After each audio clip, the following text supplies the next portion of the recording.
Olá pessoal, tudo bem? Sou Alaor Neto, advogado, né?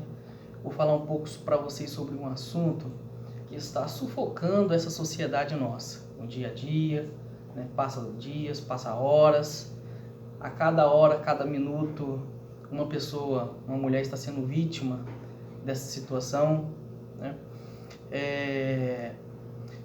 Sendo as principais dúvidas, né, as perguntas que eu tenho recebido por e-mails, por mensagens de WhatsApp. Então, vou ressaltar aqui algumas palavras, né, para tirar essas dúvidas. O assunto de hoje seria Lei Maria da Penha.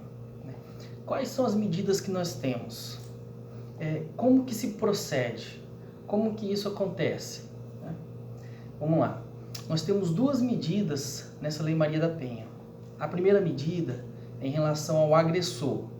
Qual é a conduta que o agressor tem para ele parar de praticar determinado crime na Lei Maria da Penha? A segunda medida se fala em relação à própria vítima. Por exemplo, a medida que a vítima tem para que elas para de sofrer essa violência do agressor. Então nós temos a conduta do agressor e a conduta da vítima. Duas medidas a ser tomadas.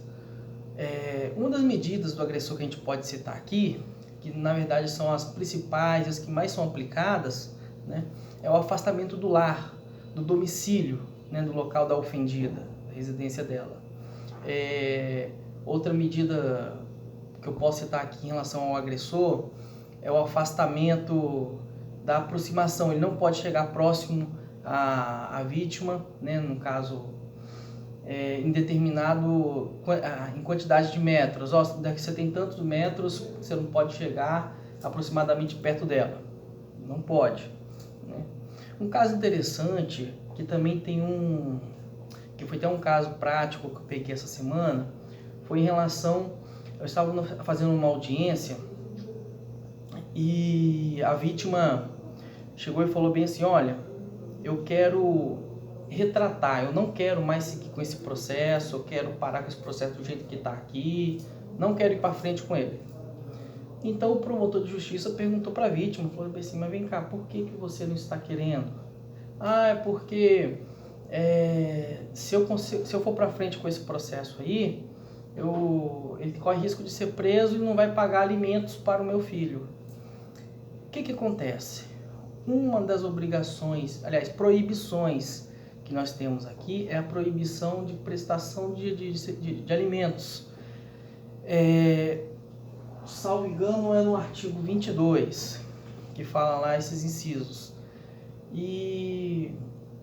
Então eu fiz a seguinte pergunta para a vítima: vem cá, você está renunciando, você está se retratando, não quer prosseguir com esse processo por livre e espontânea vontade ou porque ele te obrigou a fazer isso aí? E ela falou: não, olha, eu não estou querendo parar aqui porque ele disse assim que vai parar de pagar os alimentos caso eu prosseguisse com esse processo. E o promotor de justiça então não aceitou essa argumentação dela, mesmo ela tendo esse interesse, porque não veio de livre e espontânea vontade dela. Então assim, isso são só alguns exemplos práticos, alguns tiras-dúvidas que eu estou ressaltando aqui, que o agressor não pode chegar próximo da vítima, tem que se afastar do lar da vítima, tá?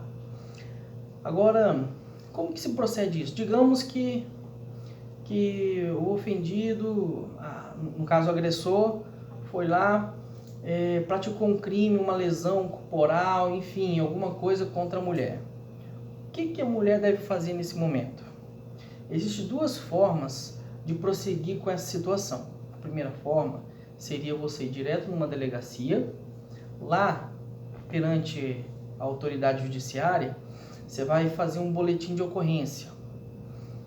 E o delegado, quando terminar esse boletim de ocorrência, vai encaminhar para o juiz, onde o juiz tem um prazo de até 48 horas para tomar as medidas possíveis, essas medidas urgentes, medidas protetivas. A segunda forma é você ter um advogado e vai direto para o promotor de justiça ou para o juiz. Isso não necessariamente precisa de 48 horas, você pode fazer isso antes de 48 horas, tá bom? Espero ter ajudado aí, até a próxima, pessoal.